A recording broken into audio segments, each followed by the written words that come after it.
What's up, guys? Hope you're all well. Phil from Courtsider here, just doing another video. Now, I saw this was posted on YouTube. I haven't seen it, so I'm reacting to this completely blind. I'm told that it's something to do with the Toronto Raptors and their opening night in-arena experience. So let's get into it. But before we get started, if you're a fan of British basketball, hit that like button and hit that subscribe button as well, so that when new videos go out, you'll be the first to get them.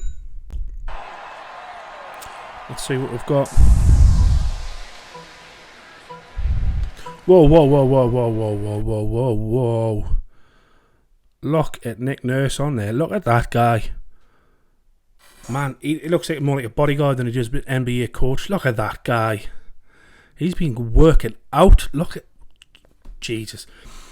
BBL royalty. Nick Nurse.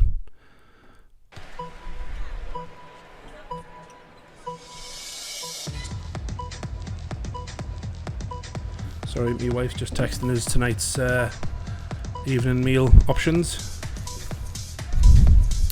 Okay. Man, them uniforms are fire. See, this is just stock videography, photography of Toronto, colorized with a red overlay and green screen footage of these guys in their uniforms, flexing, looking hard like that guy, or looking like a dinosaur. Ah, right. So this is the in arena experience.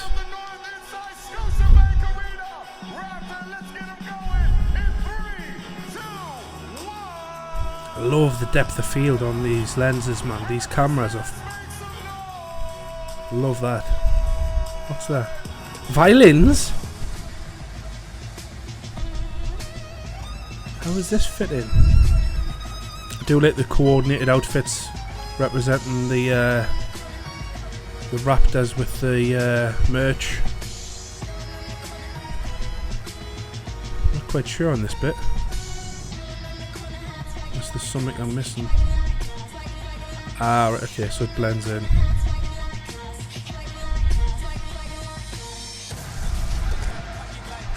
Is that fireworks? Not sure we'd get away with that in the BBL.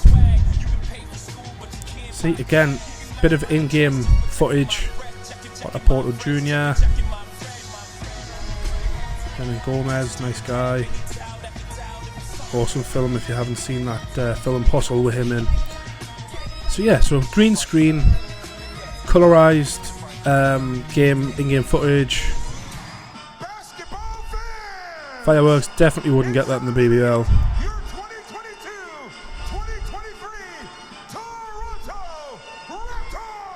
See that, like, hold on. So, what was he about to? Was he about to get a fright there? Let's just play this just to see what happens. I need to see that again. Hold on. He legit got a.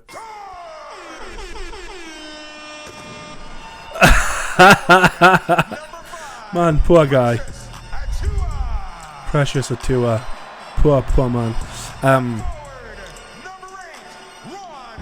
So yeah, so just want to kind of touch on this because I'm a little bit of a nerd when it comes to photography and images and stuff. Like that whole thing of the background being kind of blurred out. I think it's called bokeh, B-O-K-E-H. But it's basically like a depth of field thing. So it's kind of the camera's focusing on what's in its immediate in front of the lens, and then the rest of the stuff is just kind of all blurred out, and it just looks so high end. Obviously, having a little bit of understanding of cameras and stuff, I know that a lot of these lenses are expensive, so I don't expect every team in the BBL to go out and get one, but it just adds a little bit of style, a little bit of like super professionalism to the video experience, or the video that in the end it creates. Let's see what else is going on.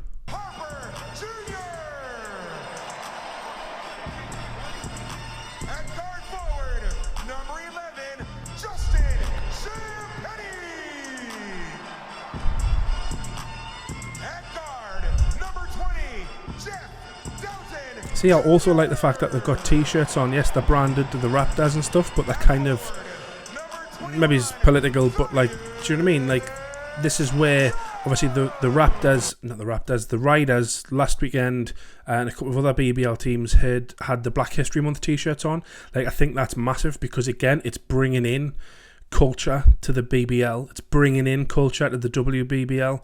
All of these things that are so important to people that follow the game and that take part in the game and that run the game.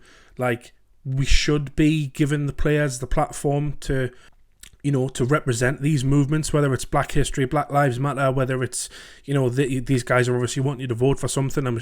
Hopefully it's not Donald Trump, but they're wanting you to vote for something, so they're using the platform that they have to maybe affect social change. That, I think that is where there's a massive gap between what we do in the BBL and what the people outside of the BBL, society, communities, culture does. But I won't bore you with that. Number 22,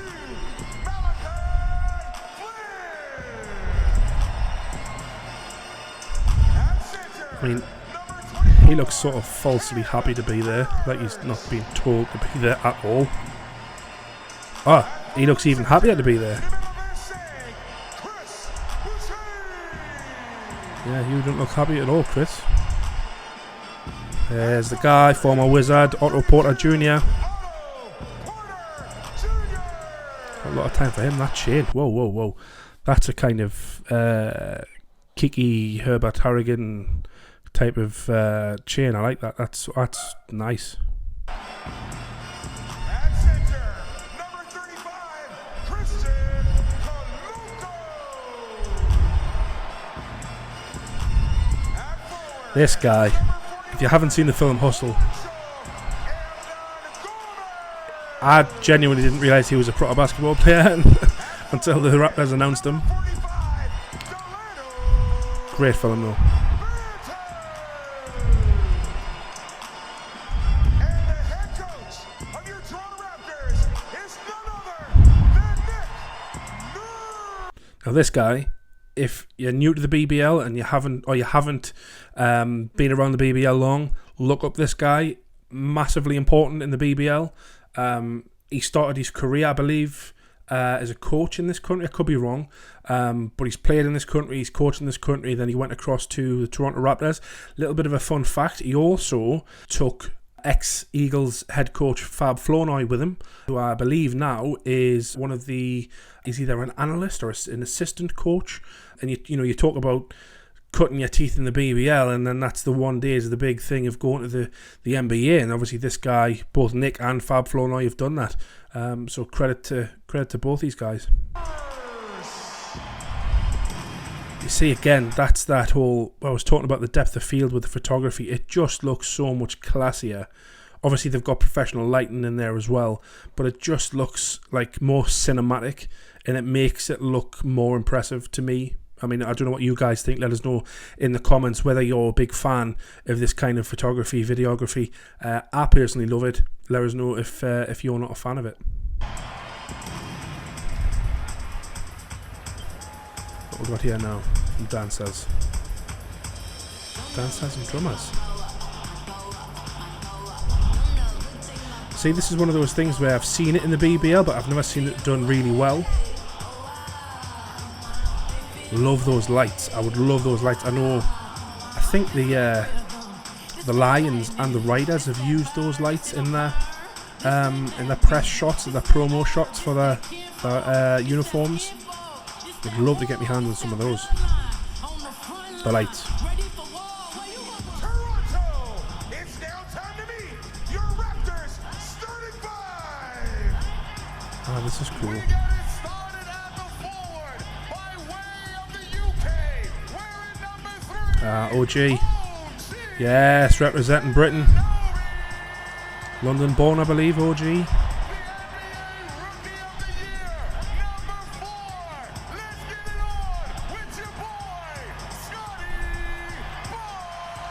Scotty Barnes, big guy.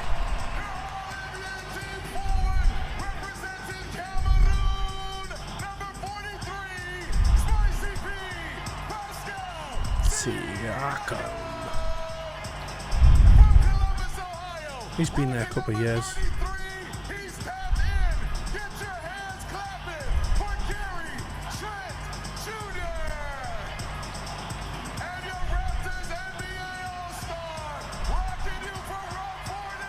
Van Vliet. Number 23 is the man on your side, Steady Freddie Van Vliet.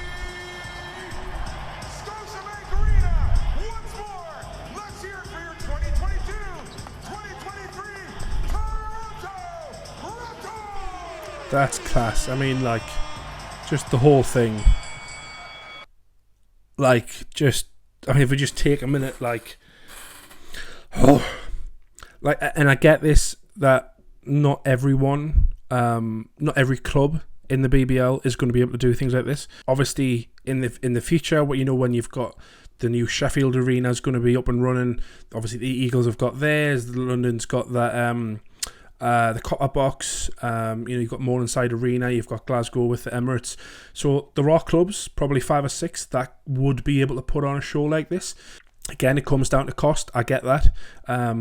But I think there are some things that we could kind of take from this. If you look at things like, certainly the video footage, like I know the Eagles have done a good job with their entry like this, like, just skip forward like this kind of footage, like, is not difficult to create. You just need someone that has got a camera with a decent couple of lenses, is good with Premiere Pro, you know, and can sort of pick a nice soundtrack to go with it. Incidentally, I am going to be putting together a strong case to put it out there anyway, to see what you guys think about, you know, teams using or utilising or partnering with or collaborating with local artists. So, like, there's a guy in the northeast called Kema K. He's an actor, but he I think he was sort of founded, or his breakthrough came in music. I could quite easily see this guy collaborating with the Eagles, whether it be on their opening track or whether he came and did a performance at the arena. But I think we've got a wealth of British music talent, as we have in, you know, fashion, art, music, TV, all that stuff. And I think would be foolish not to utilise that. So I personally would like to see more collaborations between these guys. So whether it was every team collaborated with a few local artists on their social media content, whether that's just the artists that the music plays on TikTok or Instagram or YouTube or whatever, or whether it's like the in-arena music, you know, so when the teams are warming up, can we utilise local artists, get local artists to come along? Obviously, I know that the Lions got the guys, or some of the guys from Ted Lasso, to come along. That has a massive pull, because if one of those guys posts on Instagram saying that they've had a really good night out to see the London Lions, there might be 200 or 300 people see that and go, I want to go and see the Lions. Like, this is cool. And go and have a great time. And then all of a sudden you've got another, you know, law of averages says you might get 100 people coming back. You've got 100 new followers. You've got 100 new paying customers. So all of these collaborations, they're not just fancy things that it's nice to have. These are investments in ultimately growing the brand of the team, growing the brand of the league into new areas. But I think ultimately they're all linked. You know, I spoke with Kofi Josephs the other week about, you know, how culture, basketball culture, is music, it's art, it's fashion, you know, it's literature. Do you know what I mean? There's some fantastic urban poets out there that are writing some amazing stuff and creating some amazing content, you know, film producers, all of that stuff. There's so many amazing British artists out there. Why aren't we tapping into them? Why aren't we tapping into these guys and collaborating with them? You know, why can't the teams collaborate with a local designer to create a run of merch that's just for a certain event or for a certain campaign? You know, which is obviously what these guys have done with the t-shirts. When you've got the vote, you know, they've collaborated with somebody, or they're trying to send a message of some kind. But yeah, no, I mean, this is amazing. I know it's the NBA, they've got infinitely bigger budgets, but I do think that there are certain things that we could take away from this in the BBL, you know, to improve both the in-game or the in-arena atmosphere on the night, on game night. And there are certain things that we can learn from social media point of view. And we're going to look at these in more depth on the channel. If you are new to the channel, please jump down there in the comments, say hi, let us know where you're from in the UK, or if you're coming from abroad, let us know where you are. It'd be great to connect with you.